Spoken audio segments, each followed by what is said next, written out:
स्थल पर जाएंगे।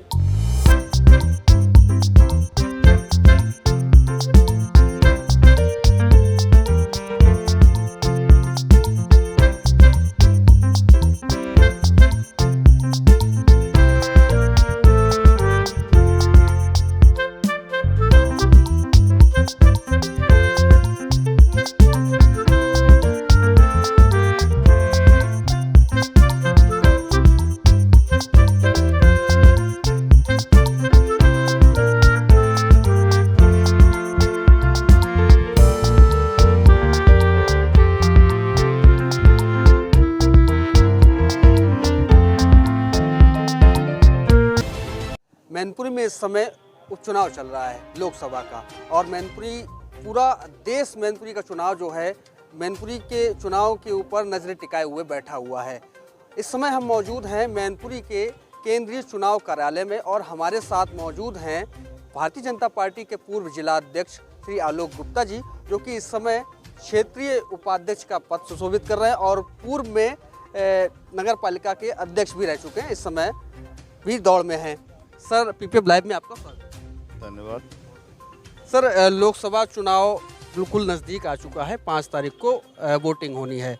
क्या किस प्रकार की तैयारियां हैं भारतीय जनता पार्टी? चुनाव में जो भी तैयारियां होती हैं वो तैयारियां हमारी पूरी हैं। बहुत तेज़ी से हम चुनाव की दृष्टि से काम कर रहे हैं और बूथ लेवल तक पर हमारी तैयारियां बहुत मजबूत हैं। प्रत्येक बूथ पर हमारा बूथ का अध्यक्ष है, बूथ की समितियां हैं, 21 लोग उसमें हैं समिति में, और हर बूथ के जो हमारी वोटर लिस्ट है उसका एक पन्ना, बड़े से बड़े नेता को भी एक पन्ना अलॉट किया गया है और वो उन मतदाताओं से संपर्क कर रहे हैं।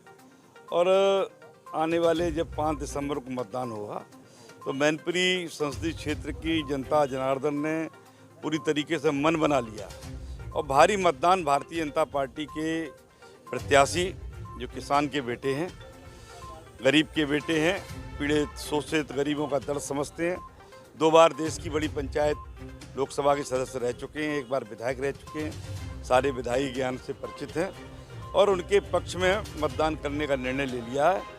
और 5 दिसंबर को भारी मतों के साथ उनके बढ़त बनाने का काम करेंगे। क्या लग रहा है कितना आसान होगा भाजपा के लिए चुनाव जीत पाना मैनपुरी का? क्योंकि कहा जाता है कि मैनपुरी समाजवादी पार्टी का गढ़ कहा जाता है, कहीं ना कहीं कहने के लिए तो वैसे सैफई इटावा भी उनका गढ़ है, मैनपुरी को भी गढ़ बोला जाता है। और बीते लोकसभा चुनाव की अगर बात कर लें तो काफ़ी समय से ये सीट जो है समाजवादी पार्टी के पाले में ही रही है, बहुत ही कठिन टक्कर मानी जा रही है। देखिए, यहाँ समाजवादी पार्टी जब सरकार रही तो उन्होंने यहाँ भय का, आतंक का वातावरण पैदा किया। यहाँ वोटों के आधार पर चुनाव जीतने का काम नहीं हुआ। संसदीय इतिहास में ये एक धब्बा है कि भारत निर्वाचन आयोग ने 2009 के चुनाव में, लोकसभा के चुनाव में पूरा का पूरा, जब नेताजी मुलायम सिंह यादव निर्वाचित होने के बाद में उन्होंने इस सीट को रिजाइन किया था और उनके भतीजे धर्मेंद्र यादव लड़े थे, तो पूरा कैप्चर करने का काम किया। लोग मतदाताओं को वोट ही नहीं डालने दिया गया और उसकी जब जांच हुई, सत्यता पाई गई, पूरा चुनाव भारत निर्वाचन आयोग के द्वारा रद्द किया गया। ये अपने आप में एक बहुत बड़ा कलंकित काम मैनपुरी के उनकी सरकार में हुआ। यहाँ बात कर लेते हैं बहुजन समाजवादी पार्टी की। बहुजन समाजवादी पार्टी का जो वोटर है उसको कोर वोटर के रूप में देखा जा रहा है, क्योंकि यहाँ से मुख्य रूप से समाजवादी पार्टी से डिम्पल यादव जी चुनाव मैदान में हैं और भारतीय जनता पार्टी से रघुराज शाक्य जी चुनाव मैदान में हैं। बहुजन समाज पार्टी उपचुनाव नहीं लड़ती है, इसलिए उन्होंने कोई कैंडिडेट नहीं उतारा है और साथ ही जहाँ तक मेरी जानकारी है अन्य कोई मुख्य प्रत्याशी मैदान में नहीं है। तो क्या लगता है जो बहुजन समाज पार्टी का वोटर है, या यूँ कहें कि दलित वोटर है, वो किसके पाले में ज़्यादा दिखाई पड़ता है? देखिए, दलित वोटर कह सकते हैं, अनुसूचित वर्ग के मतदाता कहेंगे हम तो, और उनका रुझान पूरी तरीके से भारतीय जनता पार्टी के पक्ष में है। क्यों है कि जब इनकी सरकार रही, जब इनका नेतृत्व रहा, इन्होंने दलितों का, वंचितों का, कमज़ोर वर्ग के लोगों का बहुत अपमान करने का काम किया, उनको सताने का काम किया। और जो हमारा अनुसूचित वर्ग का जो मतदाता है, वो बहन जी के साथ जो घटना घटित हुई थी उसको भी भूल नहीं पाया। भले ही 2019 के चुनाव में भी स्वर्गीय नेताजी गठबंधन मुलायम सिंह यादव जी चुनाव लड़े थे और बीएसपी एसपी का गठबंधन हुआ। उस बार साथ दिया था उन्होंने। वो नापाक गठबंधन था, इसलिए वो गठबंधन 6-7-8 महीने से ज़्यादा चला नहीं, टूट गया, क्योंकि उनके लोग नहीं चाहते थे कि समाजवादी पार्टी जिसने बहन जी का अपमान किया था और उनके साथ गठबंधन किया जाए। और उस समय नेताजी मात्र 92,000 वोटों से चुनाव जीते। जो लाखों से जीता करते थे वो हज़ारों पे आ गए। और बीएसपी का अगर गठबंधन नहीं होता तो 2019 का लोकसभा का चुनाव श्रद्धेय नेताजी मुलायम सिंह निश्चित रूप से हार चुके होते।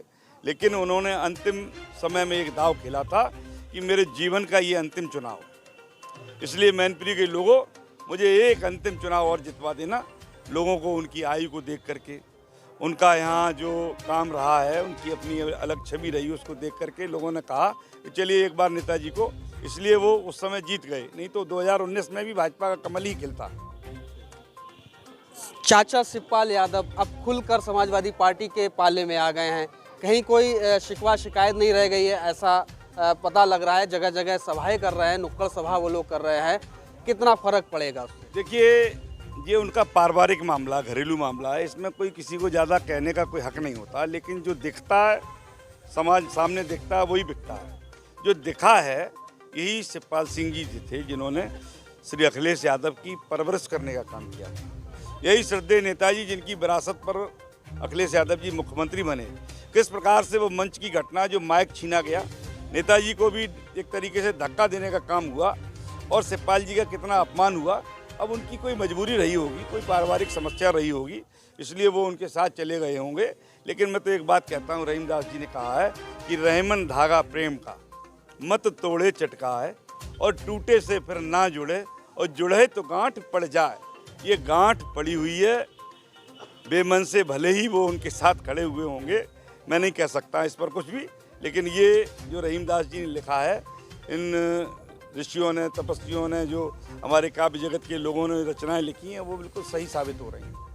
तो कहीं ना कहीं भारतीय जनता पार्टी के जो क्षेत्रीय उपाध्यक्ष हैं, उनका कहना है कि जो दलित वोटर है वो बसपा का जो वोटर है वो कहीं ना कहीं भारतीय जनता पार्टी के साथ होता दिखाई पड़ रहा है।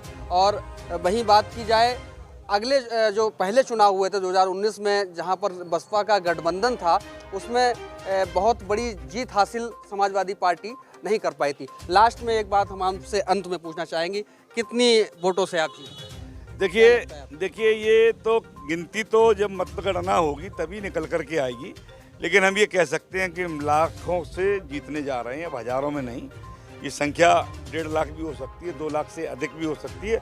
बाकी जनता मालिक है, मालिकों का जो निर्णय होगा, मालिक जब मध्य स्थल पर जाएंगे, कमल के फूल के सामने वाला बटन दबाएंगे, उसके बाद ही मतगणना होगी, तो सही रिजल्ट तो तभी मिल पाएगा। बहुत बहुत धन्यवाद पीपीएफ लाइव को अपना कीमती समय देने के लिए। ये थे हमारे साथ आलोक गुप्ता जी, और हम इस समय मैनपुरी में कैमरामैन शिवम शुक्ला के साथ मैं PPF live Pankaj Prakash. Barcelona showroom शादी के सीजन पर लेकर आया है नया wedding collection. Party wear suit, कोटी, sweat shirt, jacket, kids blazer, jeans, track suit, kurta pyjama सहित न्यू वेडिंग कलेक्शन व एक्स्ट्रा साइज की कई वैरायटी उपलब्ध हैं।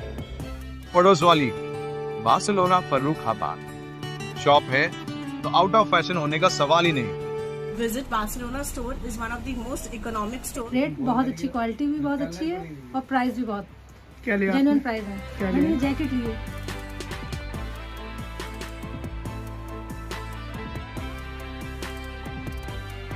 पता Lohai road, Farrukhabad.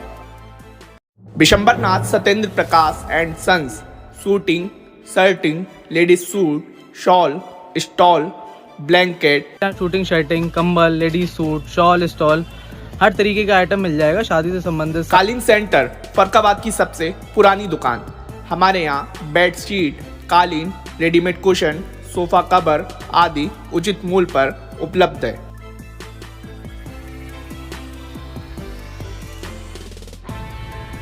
Shiv Gauri sari collection, readymade curtain, sofa covers, कालीन, साड़ी, लहंगा, लांछा, बेडिंग दुपट्टा व वैवाहिक साड़ियों का अनुपम संग्रह। पता नेहरू रोड, इंपीरियल होटल के पास, फर्रुखाबाद।